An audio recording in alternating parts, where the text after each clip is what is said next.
you know, I love my father. At the end of the day, you know, I wouldn't be here if it wasn't for my mom and dad, I guess, you know. But like, you know, I was young and you know, I was out in the streets with him when I was 13, you know. So like he showed me a different life, you know. We're over here on friggin' Bissell or Goodyear and shit, Oh my God. hanging out doing whatever, you know. And I mean, I was a kid. I was, you know, baby, you I know, might know that. your dad. Yeah, That's my old neck of the woods over there, Bissell and Genesee. you, You know, I you, might you know was Pops. out We there. chop it up after this. So where did you get the name? How did you come about the name Struggle Mike? Many of them gave it to me.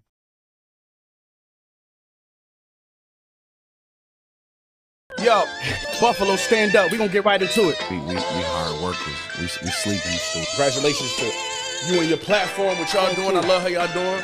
My ball's the meanest, my car's the cleanest. All time, real or fake gangster. Motherfucker Sly Green, man. I've been hearing about that motherfucker since I was a kid.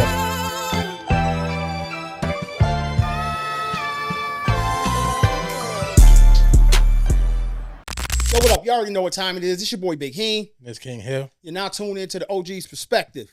Yo, man, y'all know how I do, man. I tell y'all I'm going to keep them coming through, man. Listen, our guest today, I'm going to tell y'all this. He more than what I thought he was, man. I just thought this dude had a big studio, and this is where all the rappers pulled up. I thought he sold merch. I thought he had dope car shows. I didn't know he was the curator behind all this. Man, the man, listen, I done tapped all the way in, man. Y'all know how I do. I go do my research. I do my homework. I dig in as deep as I can when I'm about to bring somebody through the OGs. So peep game, man. This man done produced albums like The Great Escape, Made Men, and his latest project, Honor. And just to mention some of the dope artists that he done had come through. Y'all already know my boy Benny the Butcher, Conway the Machine, Fred the Godson, Boldy James, Rick Hyde, many, many, many more, and a slew of Buffalo artists that he done had pull up to Struggle Mike's compound. Yes, y'all, we got the infamous, we got the curator, we got the DJ Khaled, we got the DJ Drama, we got the Kanye West of Buffalo, New York. Yo, Struggle Mike, welcome to the OG's Perspective, baby. What's up, man? Yo, thanks for having me, man. You know what, man? This is how we do, man. You know what I'm saying? I know, man. You know, I get a little crazy in here sometime, Mike, man. But No, you it's know. better. Most of the podcasts I'm on, they're already super high and they're like timid. You know, I like the energy, man. Oh no, man, we gotta bring it, man. We ain't gonna be laid up in here like we know. I don't even smoke weed, so I don't. You Yeah, gonna neither. get full I energy, I don't smoke weed anymore. full energy out of me, man. You know what I'm saying? So, Mike, man, like I said, I didn't know you was the one behind all this music. I just thought dudes was coming down Just there. recording. I swear that's all I thought, man. So, man, before we dig deep, y'all already know how I do, man. Y'all make sure y'all go hit the like, share, subscribe button, tap in, hit the notification, man, so y'all know when these podcasts coming out, when these episodes dropping, man. And yo, Struggle Mike, man, tell everybody where you from the town, man. I'm from South Buffalo, man, born and raised. You know, I know I go all over the place, all over Buffalo though, but that's where I'm from, South Buffalo. You know, like when people ask me where I'm from, I don't tell them Buffalo. I usually tell them South Buffalo. See, listen, let me tell y'all something. Buffalo was broke up, and it's almost like the boroughs. Got the east side, the west side, and the south side. Then you got the river side, you know what I'm saying? Then all the little surrounding towns. Now, I done tackled a little bit through everybody, you know what I'm saying? All the sides and downtown. I done been out on Mineral Springs, you know what I'm saying? Seneca, you know what I'm saying? I done probably been out in Struggle Mike neighborhood a little bit. I done been all over. So, Mike, man, listen. So, I see you tapped in with BSF and you became official signee of BSF in 2019.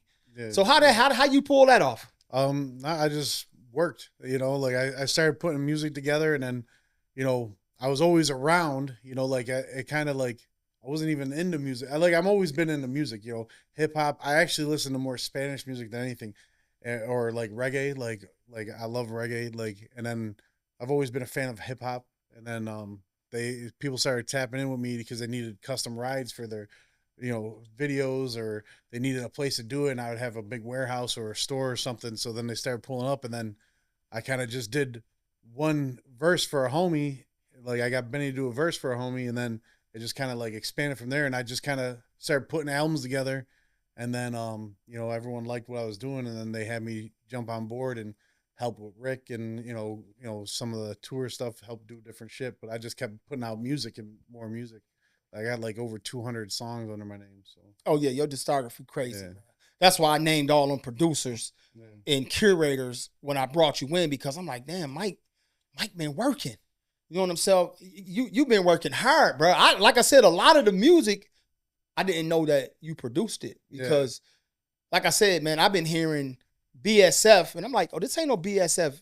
Like, you know, this ain't no, but it's out, and it was you the whole time. Yeah, That's crazy. A lot of people, you know, will see certain songs and they don't. I gotta show them because they don't believe me. And then some songs you'll see, like at the end they'll say like Struggle Mike or Struggle Cartel, like the credits. You know, and that's just I've always I don't know, just kind of did the music now. Like that's like my thing, I guess. It is because I heard you say you said you got the cars. People need the cars. Yeah, so what's going on with that part? No, I did like you know, custom cars, paint jobs forever. Word. I did it for a whole bunch of people, not just in Buffalo. At one point, I was getting people from Toronto, Philly, Boston, Rochester, Syracuse, like people bringing New Jersey, bringing cars to me to paint, and then you know, kind of just went. So that would, if you had to say your first love, it would be doing cars. No, I mean, like what I like. Passion. I mean, my passion. I mean, I guess so, because like I mean, I was brought up different, you know. So like the car stuff was way later in life. Oh, okay. You know, like I'm 40. Shit, I think I'm gonna be 44 this year. Yeah, 44. You know, but like you know, I didn't really, you know, have like the you know, I had like I don't know, a different upbringing, I guess you'd say. Okay. And the cars were like later after I had my second kid. You know, that I really like. I was always into them, but then I didn't start working on them until I, you know, went back to school, went to college, got a degree, and then fucking started working on them. And I've been doing that for like 20 years. So the first half of my life wasn't, you know, it was just a different life, you know. So listen, Mike, we all had that life, that other life, because I had another life before I got into this life. You know what I'm saying? But I used to love cars. That was like my passion. When I was growing up, I was in the caddies, man. I was in them old school Cadillacs. Yeah. That's what I loved, man. Loud music, Trues and Vogues, and I wanted, you know, beautiful paint jobs, and I wanted the trunk to fall off. That was my thing, man. Keep me 5,000 watts in the trunk. You know what I'm saying? But yeah, man. I think we all done showed some growth. You 42, so I about know where you been. If you was in South Buffalo and you're 42, I pretty much know that, you know, where we coming from. So now I hear you talking about your kids. You say you got 2 kids, and I got 4. 4. Yeah. Hold on, Mike. Come on, give it to us, man. I got 4, man. My first is my oldest, Arissa. She's 25, but you know they're all good. You know, I made sure no matter what I did that right. You know what I'm saying? Like there's a bunch of stuff I did wrong in my life, but I definitely did right by the kids. You know, my oldest, she's got a bachelor's. And she's in Rochester. My oldest son, he's got a degree and he's got a CDL. And my youngest son, he's about to, this is his last year at Timon. And my youngest, she just started Mercy. Well, man, listen, it sounds like as far as a father, you've done a great job. Right. You know, I think if more kids had their dads in their life, a lot of the stuff we see going on, we wouldn't see it because the father is the nucleus of the family. And a lot of dads was removed from the household. So, man, I commend you on that. Yeah. Mm-hmm. Yeah. You know I mean, all dads aren't the best dads though. You know, I love my father at the end of the day. You know, I wouldn't be here if it wasn't for my mom and dad, I guess, you know. But like, you know, I was young and, you know, I was out in the streets with him when I was 13, you know. So like he showed me a different life. You know, we're over here on friggin' Bissell or Goodyear and shit. Oh my God. Hanging out, doing whatever, you know. And I mean, I was a kid. I was, you know, baby. You know, I might know your dad. Mm-hmm. That's my old neck of the woods over there, Bissell and Genesee. Yeah, You know, I might know Pops. We chop it up after this. So where did you get the name? How did you come about the name Struggle Mike? Many of them gave it to me. Yeah, I've had a couple different nicknames through my life, but when I started getting into music, we made this struggle compound. Me and my boy that started this store. It was originally just a big guy clothing store, and it was just for me to get away from cars because as I was getting older, the chemicals just weren't good to be around.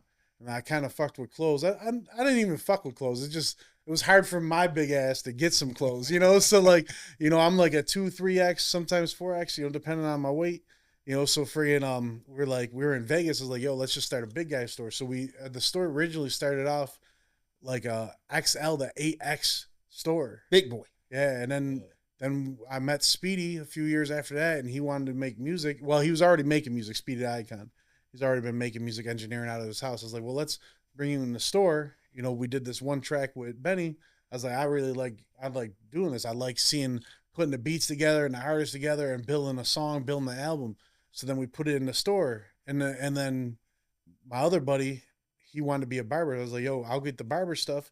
You will get the license, and you just start cutting here. And literally our first store is about the size of this room. And we were all in there. And at that time, I had probably like 12 to 14 clothing brands. So we had shit all on the walls and on tables. And then, you know, we had the little table with the recording stuff and the little bar. It was like kind of cramped, but we were working, man. We were right there on the Ave, right at that gas station on Seneca. And then like, we were damn near there from like 10 a.m. to 4 or 5 o'clock in the morning every day. Just doing clothes, studio time, bar, and then, you know, then we moved to the bigger spot thinking it would be, you know, a lot different, but it kind of was like starting from scratch again. Yeah. Because you move, now people got to find a location. Yeah. You know, it's hard moving, but you know what? Scaling, that's all a part of the game too. You know what I'm saying? Scaling up is part of the game, man.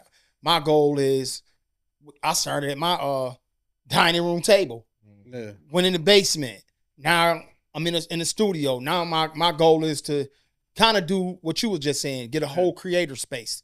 You know what I'm saying? That's the ultimate goal, because I want to be in the media big time. I want to do movies. I want to do TV series. I want to do it all, man. That's what I want to do. I want to be in the media space. You know what I'm saying? I mean, that's where the money is. Like rap is money, but it's not money. You know what I'm saying? Like even like Benny and all them, Benny, Heem, Rick, all those guys, like they're boom bap, so they're really limiting themselves. You know, like they have a big core fan base, yeah. But like compared to other artists like a Drake or French Montana, they're more, you know, they get a lot more music out there, you know, or like NBA YoungBoy, stuff like that. Like, yeah, it's just a whole different genre. Just like Spanish music. Spanish music is huge. You know, you got guys, you know, like Peso Pluma, they're the 5th most listened to artist in the world.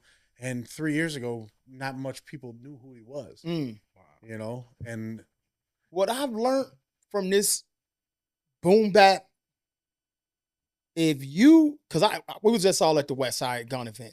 West got a core group of people. It don't matter what happened. Yeah. West put that label on there, it sells. I think, and I see Benny too. I think Benny has built a somewhat of a cult following like West. And I just think if you take hip hop, it don't matter what genre of hip hop you go in, the boom bap, the pop, or the reggaeton, if you utilize the tools to expand into other markets, don't just stay to music. Like West got the 4th rope. Yeah. I want to see Benny take that boxing to the next level. I think he got something. I think if he just take it to the next level, he lost Al Heyman. Yeah. So they looking for the next promoter. So Benny, he got something. He just got to take it to the next level. West done figured it out. You know what I'm saying? So I just think hip hop is a stepping stone to get you to where you really want to go. Yeah, definitely. It definitely is. Especially like the guys that are in control of a lot of stuff now, like music and movies and stuff like that, and sports, are old hip hop heads. So they love that style of music. You know what I'm saying? Like they really do. You know, so like Benny just gotta, unfortunately, to get that boxing better, he's got to go to a bigger city. Like, oh yeah, I think, you know, Buffalo's all right, but yeah, no, he got to, like you said, he got to take it on the road. He got to take the show on the road. He got to go to Vegas. He probably got to take it overseas, Atlantic City. Yeah. He got to take it on the road. The show must go on the road. Yeah. That's really where it is. I think if he follow, West got a dope blueprint. Yeah. Just go ahead. He been following that blueprint thus far. Shit, I'm trying to follow that blueprint. And I think if we all follow that blueprint, man, we're going to be where we need to be, man. Right. You know what I'm saying? I really do. What you got? So Griselda and BSF, man, when they came out, man, and people started knowing about them, they hit the scene hard. Yeah. Where do you see yourself in that story? I don't know. I just like a soldier. You know what I'm saying? Like, you know, I always like I've always kind of been a leader, like what I do. But if I come around somebody and they want me to be part of their team, I'm fine with being a soldier or whatever they want me to do. I'm a good tool. Most people don't use me to their full advantage though, because a lot of people think, you know, I want their job. I don't want your job. I don't need your money. Yeah. You know, I'm just here. Like if you have me sign up, I'm here. So like they needed when everyone was coming out and starting to get bigger, you know, like they needed, like I said, cars or warehouse or locations, stuff like that. And then that was my, you know, trying to help them get bigger, you know, like, okay, I could get you this, this, and this for the video, you know, I could get you that for the video, or I get you, oh, you're in a different city. Like pretty much if you're in a different major city, there's 9 times out of 10, I can get you a custom car or a exotic car for the video or a place to shoot at a house because I know everyone everywhere. You know, You tapped in. yeah, so I know everyone, like all the major cities. I have people there. So So let me ask you this: how did you get the late great Fred, the godson? How did you pull that off? another homie, like dude, I swear to God, like outside of Buffalo, Mm-hmm. like I got the most help like from like literally OGs from different areas, like you know from like Harlem or from like Compton. That's how like I got MC8. That's you know I got a homie that was friends with MC8's brother, and they got me to join. Fred the Godson was friends with my boy Laurent, and they're all friends. They grew up together with like heat makers, arsonists and stuff. Okay. And, you know, so friggin' that's how I got linked up with them. You know, like one day he's like, yeah, Fred said he'd jump on one of your joints. I was like, all right. So I'm like, yeah, what's he gonna want though? Because you know, in this game you got to pay to play. And Yeah. you know, he's like, I don't really. He's like, if L said you're good people, then I just got you. And I was like, oh shit, I was like, all right. Think it was kind of bullshit. And then freaking like a day later, I get the track back. I was like, oh shit. And what's crazy that one song I got with him, you know, the original, like if you listen to the hook, it says, you know, it says something, I feel like dying. The original song was like, I feel like dying. And he literally died like months after that. That's crazy, bro. Yeah, it was like crazy, you know, because that was recorded during COVID, really, pretty much. That's crazy. I remember So we changed the name of the song to something beautiful instead of, you know, I feel like dying or something like that, because I was like, oh, we can't do it like that, like this, you know, because we were connected real. He was about to come up to Buffalo to perform at Stamps when that was around, and then our guys like Speed and them, we were all talking about doing a tour, and then he would be the headliner, and my guys would be like, you know, the openers and stuff. But then, you know, COVID happened, and we all, you know, God rest, you know, Fred. So R.I.P. to Fred Godson was one of the illest to ever touch the microphone. I mean, that dude, if y'all don't know who Fred the Godson is, yo, go tap in. Go look at, he's all over YouTube. Go look at him, man. He was a true lyricist and Struggle Mike. If y'all just listen to what he said, man, sometimes it's real when somebody be speaking death. It will come. You know, I always say, be careful when you're talking because some of these things we speak into existence. So, Mike, let me ask you this. How did you decide to become a rapper / producer? Because everybody can't handle that realm of the rap game. They're gonna be a rapper full time or they're gonna be a producer full time. It's only a few cats that mastered it. Dr. Dre and probably Kanye West that really mastered that skill. Pimp C too. Don't forget about Pimp. He had it too. no, I don't know. It just kind of fell into place, and I kind of just like putting it all together, to be honest. And like that's the problem with a lot of engineers too have this problem. Most engineers are rappers already, or they're producers, so they get in, you know, they start recording people, and they're like, oh, I want to put a, you know, they want to be a rapper. You got to pick your place eventually. You know, now like my place is just literally making the music all together, putting it all together, forming. You know, like I'm doing 2 albums right now. We're getting ready to release. You know, like I just like putting it all together, hitting up the guys for, you know, I need this. If you're in town, let's record it. You know, friggin', you know, but like there's engineers out there that they could rap, but like they should just engineer. Like you could make money engineering. You know what I'm saying? But like if you're sitting here like every other studio that has opened up since we have, a lot of those engineers that have their studios, they want to be a rapper, so they're focusing, you know, we never been the type of people that like will have famous people come in and it took me like 2 years to actually post who came to my store. Like we really weren't posting it. And everyone's like, yo, you should post that Benny was there. You should post that Conway was there. So and we just weren't like that, you know. And I just kind of, I don't know, I like staying back and being like a curator. Have you had the opportunity? Because I know I heard Conway, I heard Benny on Crazy. Have you had the opportunity to work with West yet? No, West is literally the only artist that hasn't even walked in my store. He's elusive, ain't he? Dude, he's been in my neighborhood and like never, like I've had everyone in the world at my store. Like literally, like whether they're rappers, comedians, movie people, X Game gold medalists, you know, everyone's been in there. And like I've hanged out with West a couple times, like New York City for Fashion Week, where I was there with Benny and all them. Friggin' one time in LA, you know, friggin' things here and there. So I'm like, damn, like why don't, but it might just be because other shit. He just don't. I think this. I just tried to get West. We was at the Butcher Fest. It didn't happen. Shout out to West. We gonna make it happen. I think it's timing. I think the right moment just gotta happen, and I think he gonna hit me up, West. I'm gonna wait for you. When you ready, the OG gonna be here. You know what I'm saying? I just think it's when he ready for it. You know what I'm saying? He gonna come. Don't worry about Yeah, it. no. I just think when the time right, he gonna pull up. You know what I'm saying? I think when you want something, it'll eventually come to you. That's how I look at it. Yeah, you like speak it into existence. Yeah, we're gonna keep tapping in. I got my boy Benny. Keep pulling up Benny. You know what I'm saying? And that's what time it is. I think show and tell and proving that, you know, this where you need to be, it'll happen. You know what I'm saying? So Struggle Mike, man. Go ahead, dog. Is there a collab that you passed on and you look back and be like, man, I should have did that collab? No, I usually try and take everything. Like same with like other people that send me beats. I try to use everything. I utilize everything. Like I won't let nothing go because that's what you don't want to do. No matter if if it's good or bad, it doesn't matter. It's still publicity. You know what I'm saying? It's still like I got a feature that I got a song out there that I put together. The guy's not the greatest rapper, but like it's still out there, and he has his own little fan base, you know. But I mean, I don't take anything, you know. I don't like not use it, you know what I'm saying? Like if I got a beat that someone wants to get on an album or a verse that someone wants to get on, I pretty much use it no matter what. Like I'll find a place to put it.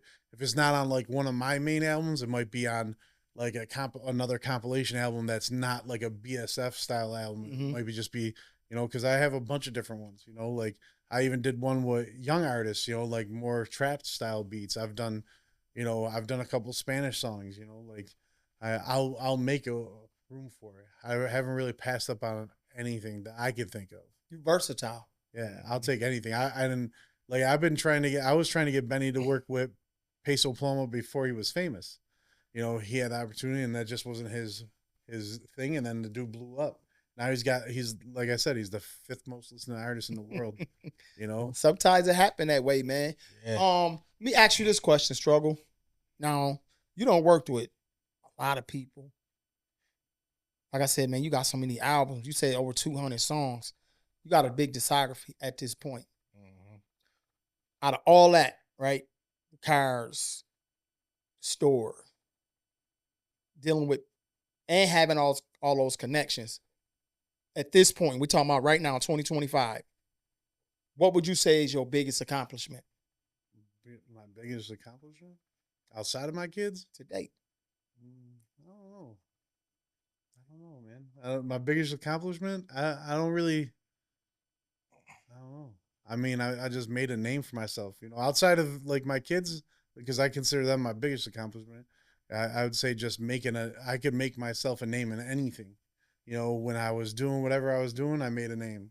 You know, when I did music, I made a name. When I did the clothing, I made a name. When I did the cars, I made a name. When I started doing car shows, I made a name. Like I always go full, like I don't quit. Like I won't stop. Like if you stop, then that's it. Like whether you might get 20 views here, 50 views there, the next thing you know, that one thing could be the thing. And I'll never give up. Just like the store. Like, you know, if sales are down, you know, if you're a hustler, you'll just do other things to make ends meet until it kicks back up. You know what I'm saying? Because, you know it's going to work or it has worked, and you're just in a spot. So like, you know, like that's my biggest accomplishment is anything I put my mind to, I get it fucking done. So let me ask you this. When you're working with an artist, right, you got an artist in the studio. Now I know you said you had an artist in there. He wasn't too polished. Was it anything you was able to like give him some pointers, point him in a direction? You know, might have had to slide him a bar or two. You ever had to do that? I've wrote a verse or two for a couple people. Anybody we know? And I'm not gonna mention anyone's name, but there's been times like I was in the studio in Las Vegas, and you know, an artist was having a difficult time, you know, writing, you know, and I wrote a verse and you know put the song out. You know, and like people like Speedy. I wish there was a degree for teaching people how to rap, because Speedy has been recording people for a long time, and I've seen him mold younger artists into way better artists. Like I've seen them come in and they could barely put the shit together, and Speedy will sit there. Like I told him, I was like, you know, we charge like $40 an hour at the place, but like I'm like, man, I was like, $40 an hour. Most of these people just go there, they press the button, they record them, they send them on their way. I was like, he'll sit there and teach them. I was like, you should charge more, dog, because like you're basically making them into a rapper. Like, you know, Speedy's really good at that. He could take a young artist and mold them into what they should be, and then I could help market them. But like the biggest problem with people is they think if they pay for a feature or they put something together, it's just gonna blow up. It doesn't happen like that, man. You got marketing is like the key to success in music. You know, you go. I've seen so many people get features by Benny or Rick or Heem or fucking anyone I've seen them get a feature on. Half those people won't even get a video or anything. They'll just put the song out and just think because they're on it, it's gonna blow up. That's not how the game works. It doesn't work like that. You could get a song with Jay-Z and it's still not blowing. Yeah, you got to have visual, man. Visual was the key. Content is king right now. I tell all these guys, if you're not sitting on a podcast somewhere, whether it's OG's Perspective or some other podcast in Buffalo, or you going on the radar or debut, you better be going to tell your story, because without a storyline right now, in a good video promoting your brand, I'm telling y'all, you're sitting duck. You're sitting duck. You're spending money, you wasting money, you ain't going nowhere. People really want to see that now, Mike. Yeah. They really want to know who you is. Yeah. You know what I mean? And I think the best way to give somebody a little bit of you is a podcast. Come sit down 20, 30, a minute, 40 minutes, an hour. Yeah. Who don't got an hour out of their time to sit there and tell somebody who they is? They play them video games for an hour or more. Yeah. Stream. If you look, I told somebody, yo, dog, you sitting in front of the video game 2, 3, 4, 5 hours a day. I know somebody, that's all they do is sit in front of the video. Yeah. I said, once you hook the camera up and stream it and eat and talk shit like Kai Cenat and them boys, and build you a following just sitting there playing the game. Oh man, they ain't got time for that. I ain't got time for you either, bro. You know what I'm saying? And that's where we at right now. I've been trying to talk my son into just setting up a camp. Now let's only doing is go in his room and play the game anyway all day. You might as well set it up. Might as well set up a camera. Show him. See, Hill, I ain't gonna lie, Hill, I thought about streaming out the house, but it wouldn't work. I'm too wild. It wouldn't work, Hill. I thought about doing stuff in my basement. Nah, Hill. Up a camera. You might could get away with it. Nah, my kids, that might be a good one, Hill. They'd be running up. I got to soundproof the basement. So what? But it might be a good one. They'd be coming downstairs. You know what your shit gonna be called, right? What? The Boring Old Man. Nah, man, I'm telling you, man, I thought about it, man. It's action-packed at the house. It's gonna be Officer Hill on the scene. Oh, Officer Hill on the scene. So, Struggle, before we tap in, man, because we about to get into this OG's hot seat, man. I know you got a situation. We're not gonna bring it up because we don't. So we're gonna pray for you, Mike. I feel like on some G shit, you're gonna come out of this on top. No matter what happened, I know you're gonna make the best decision for them 4 kids. You know what I'm saying? And I'm pretty sure you're married. I see you got the ring on your finger, and for your wife. And we're gonna pray for you. You know what I'm saying? Because I know what it's like, man. My man did a bid. I did a short bid. It's not, it's nothing we want to do. That shit ain't for us. You know what I'm saying? Especially the type of person you just described yourself as. Right. There's no place for you. You're supposed to be out here still helping and providing and giving. Yeah. So, man, we're going to pray for you, man. So, Mike, I know you like sports, right? I like some sports. I'm not What you like? Basketball, football, baseball? I'm like not a huge sport fan. Like No? like because I'm telling you, like I didn't even have like a childhood, man. Come on, man. I was out in the street, like literally. Damn, Mike. Like when I was a baby, I almost died of cancer. What? Oh wow. Yeah. So the minute like cancer was over and all that stuff, like I had like a slim chance of living, a slim chance of walking, a slim chance of having children. And I did all that, you know, like every now and then, like you could see me, especially now, like if I'm on my feet too long, like when we do my show on the 14th, that's like a 8-10 hour day. At the end of the day, I start walking funny because, you know, I'm not supposed to, you know, like like my legs are fucked, you know, they were cutting veins and stuff like that. I had a tumor the size of like a baseball on my spinal cord when I was 2.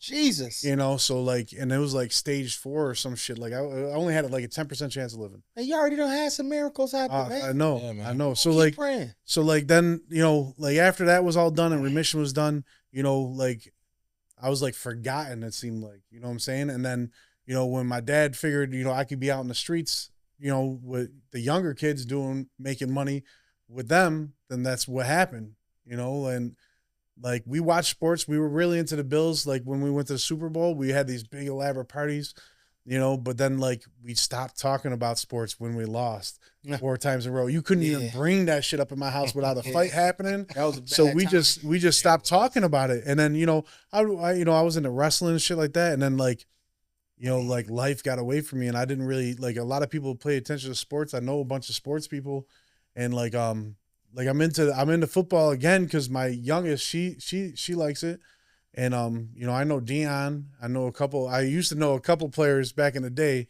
I'm not gonna say how I knew them, but you know, but like it was just, you know, sports is a big thing in Buffalo, and like I'm like it's such a hard thing for me to be part of because I had so much shit going on in my own life. Like I had kids when I was 17, Man. you know, and and I just wanted to be someone better than what my dad showed me. You know, so like my life was involved with literally raising my kids the best I could and trying to stay out of trouble as much as I could, you know? And then it's funny because my 2 youngest are really into sports. They play hockey. They play hockey. They do, you know, my daughter does lacrosse. She does soccer. She does golf. I'm like, man, aren't you tired? You gotta be tired. So listen, I know I'm gonna name 2 names. I know you know these names. Kobe Kobe and LeBron. I know you know them 2 names, right? Yeah. So we do this thing on the OG's Perspective. It's called the OG's Hot Seat, and we carry it right into here, man. So it's this question I ask every guest: if you was in a situation and your life depended on it, and you had to have 2 shots made, and let's say this, Kobe, the ghost of Kobe, gonna come back because LeBron is here right now, because we know you in a situation, Mike. And both of these shots could change your outcome. Who would take those 2 shots, Kobe or LeBron? I'd say LeBron, because he might be the greatest ever. You know, like Jordan is a legend. There's a difference, you know. Like he was a legend, you know. But like these 2 free throws now, Mike. Yeah. These 2 free throws. Yeah, I know. You going with LeBron? I think I'm gonna go with LeBron. Right, now listen here, y'all. That is a first. That's a first. On the OG's Perspective, that somebody went with LeBron. Struggle Mike has made history on the OG's Perspective tonight. I guess that guillotine and Mike head gonna be Right? It's Judgment Day. Like this, the motherfucker to pick LeBron, right? Hey, listen, Mike. You gotta go the other way. Like, oh shit. I would tell you the first person to ever pick LeBron out of all the guests that came. LeBron, you better make both of these motherfucking free throws for my man. Both of them. So, y'all, we're going to get ready to roll into the OG's Perspective Hot Seat. Now, I cater these questions around my guests. This is something that I do all the time. We have fun. This your time to laugh, joke, and have a good time right here, Mike. Okay. So, look. We usually pick one GOAT for this.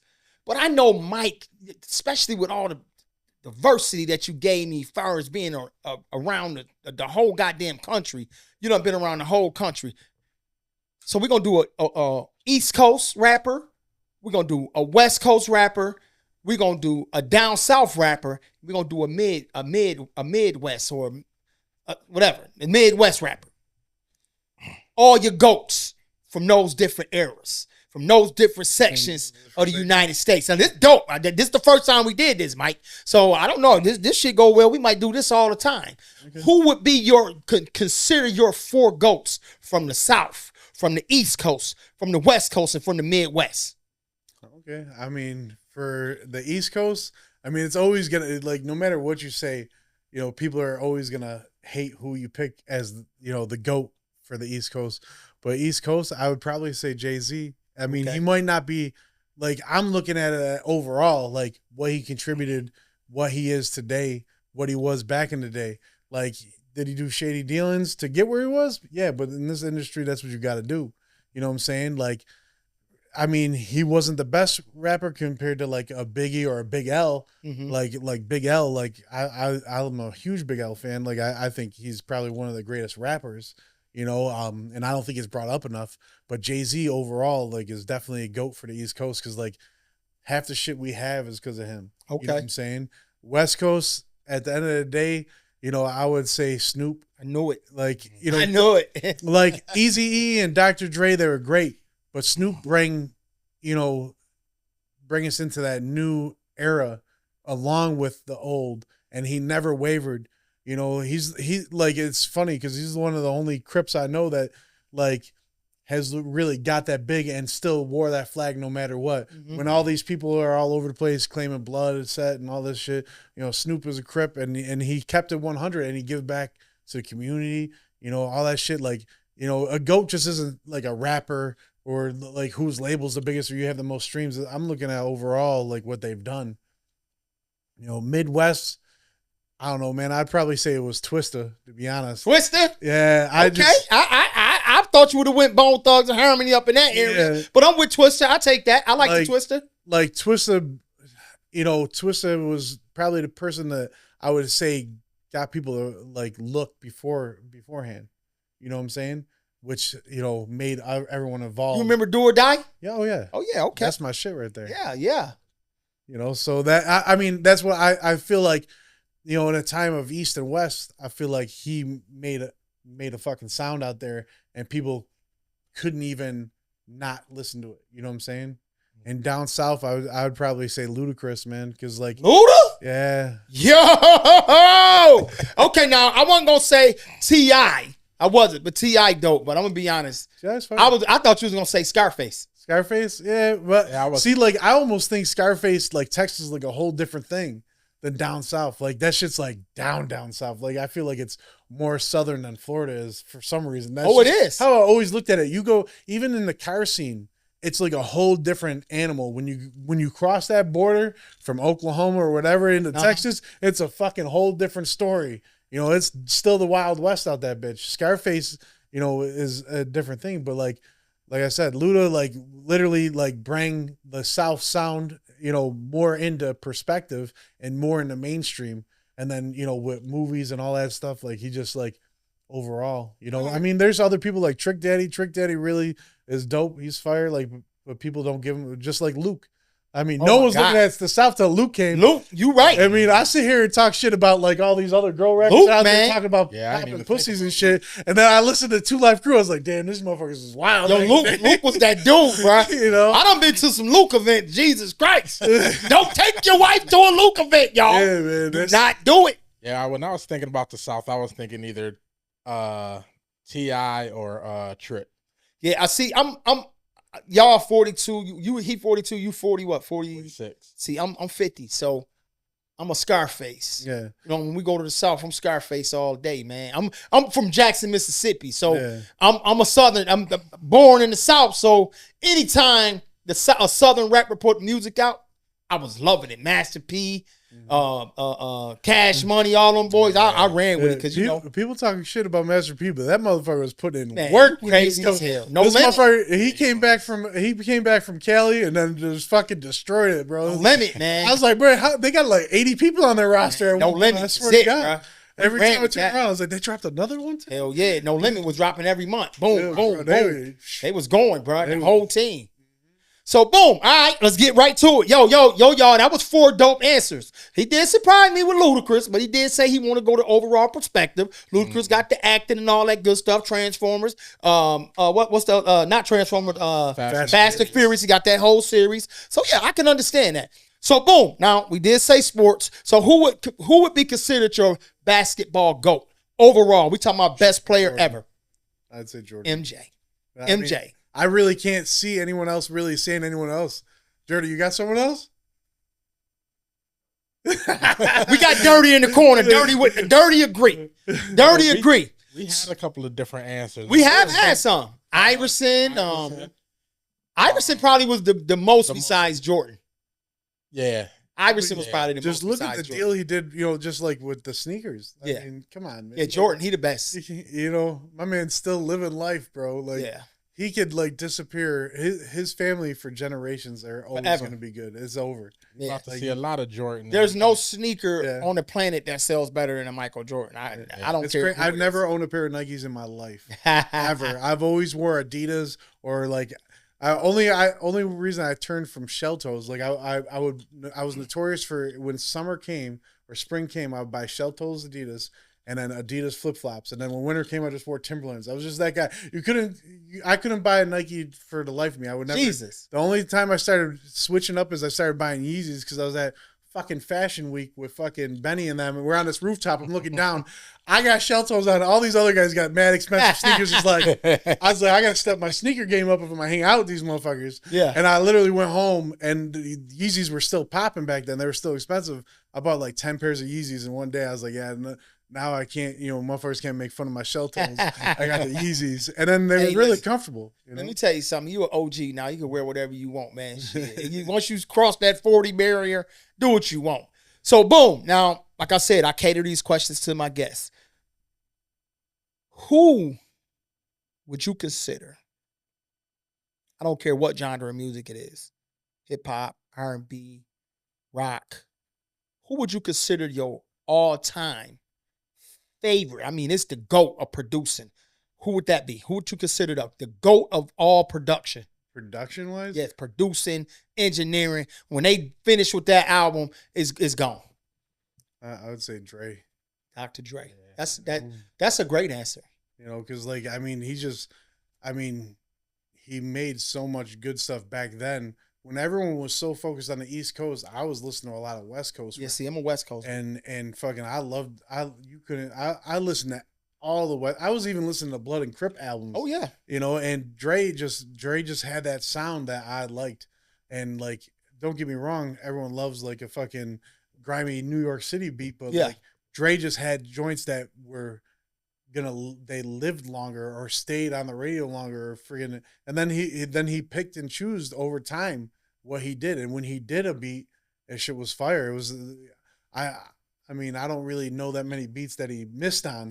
You know what I'm saying? He remastered the Marvin Gaye album. He remastered, I think he remastered Snoop's album, the Dog Pound, Doggy Style. He done remastered a lot of classical albums. The only other producer that I would say, besides Dr. Dre, that I could really say, man, this dude was that guy, would be Quincy Jones, because he did all the Michael Jackson music. You know what I'm saying? He was the main guy. Quincy's like, that's even like, you know what I'm saying? That's a whole different I don't even know if that's a level. Yeah, that would be the only other guy. I was thinking Timberland. Timberland? Yeah. I mean, Timberland dope. I wouldn't take nothing from Timberland. Yeah. But that's nothing wrong with that. But Dre is Dre that dude. Dre, bro. So let's get to this. If there was any artist right now that Struggle Mike could work with, you don't work with a lot of dope MCs. Mm-hmm. Who would you right now, if you had the hardest beat, who would you want to get on that? To be honest, I really would like to get Jay-Z on something.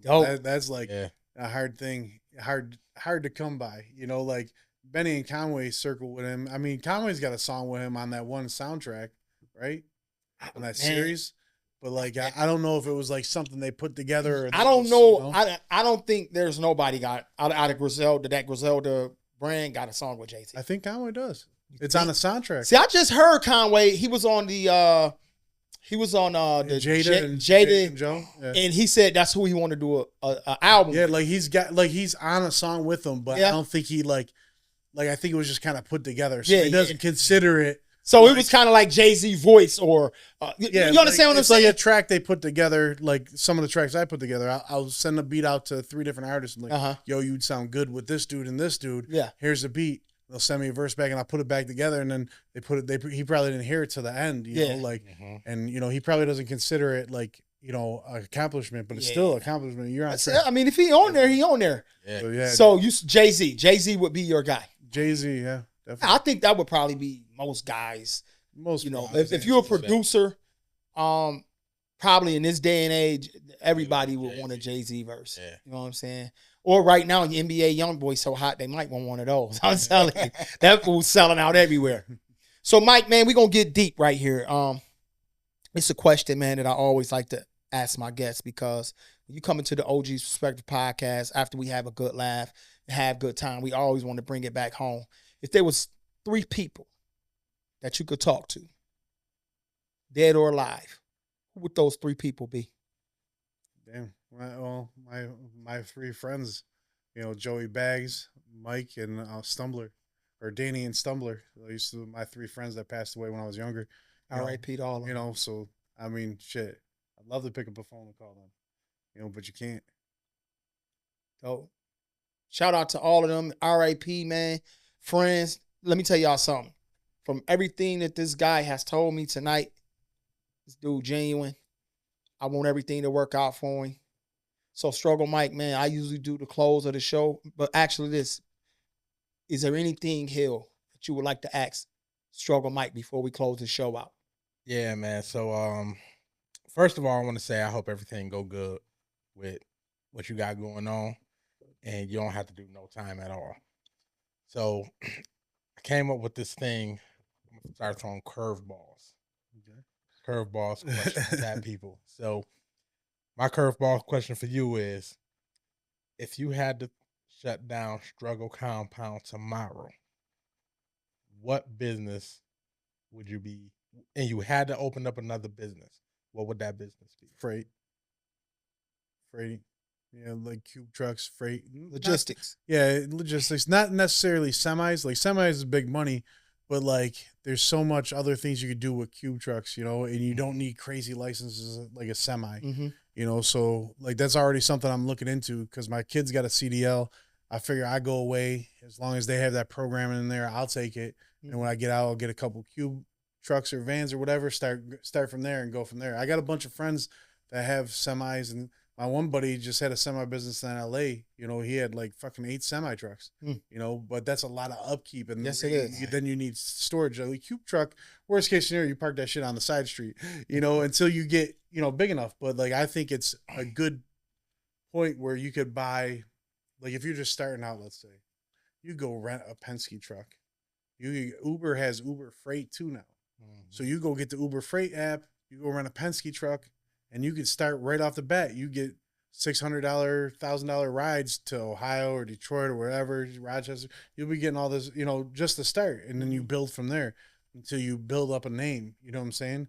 And, you could go get a bunch of vinyl made real quick, just cheap vinyl, and put it out. Even though it's a rented truck, you just put your name on there, like Struggle, freighting, and put your number on there. And then fucking people might see you going down the thruway, like, oh man, I might need, some stuff moved, because it's money in there. And you get a pallet jack, or, and call it a friggin' day, and you could start from there and build up quickly, I feel like. Yeah, I like that, Hill. You know what? I'm gonna commission you on that. You been that curveball? Yo, get my man some game. Get my man Hill been coming up. Curveball. We done added some new shit. I almost cursed. Fuck it. I'm gonna give y'all some money. Fuck it, man. Because Mike, I'm gonna tell you right here, Mike. We got the jar right here. This is the cursing jar. This is the Joe Madison Black Eagle cursing jar. I owe that motherfucker some money, Mike. God, let me chill, because I owe it. I owe it, Mike. Every time I curse and him, I gotta put $1 in there. So I owe that. That jar gonna fill up quicker than I thought. Put it like that. And I don't curse that much. Yeah, you gonna start. I'm gonna help him out. I'm gonna make you curse. He tried to convince me to say the audience, the guest gotta pay. I'm like, man, the guests can't pay. Then he like, well, we gonna pay for the guests. No, we not. We ain't gonna pay for no damn guests. So yeah, I owe that jar. That's the cursing jar. We're gonna be putting some money in there definitely tonight. And all the episodes we done shot, I owe the jars of money. So listen here, Struggle Mike. What I usually do is I close the show out. But when my guests come through, when I have a guest on here, I give them the opportunity to close the show out. So that camera right there, that's you, Struggle Mike. Man, staring at that camera, man. If there's anything you can encourage somebody with, some words of encouragement, some positive affirmations, anything, somebody that's out there trying to grind, somebody that's trying to figure out a business, somebody just at they work and they're having a bad day, hard time. It's a kid in school, they struggling, man. Give it to them, man. Give them some words of encouragement. I mean, there's like really just like three things I try to live by, you know. One, you know, you could always start over no matter what happens. You know, if you're homeless, you can start over. As long as you're not dead, you can start over, you know. Second is, you know, I don't really do this too much, but like I take care of a lot of people, but you really can't take care of anyone if you don't take care of yourself first. You know what I'm saying? So that's two. And then third is just don't give up. You know, the minute you close your door or stop recording a podcast, or stop recording music, it's over, you know. But if you keep doing it, you're still learning, you're still working, you know, and it will get noticed eventually, you know. And that's pretty much all I do. And I try to, you know, tell everyone else to do it. Some people don't listen, some people do, you know. So, y'all already know how we do, man. Struggle Mike, man, thanks for pulling up, man. I had a good time with you. I learned a lot from you. You done dropped some game in here. And again, man, I wish you the best with that situation that you got going on. We're going to pray for you. You know what I mean? You know, these people, they play the dirtiest game on the planet. But y'all know how we do. This your boy, Big Heem. And this King Hill. And thank you, Struggle Mike, for pulling up. OG's out, baby. Peace. Deuces.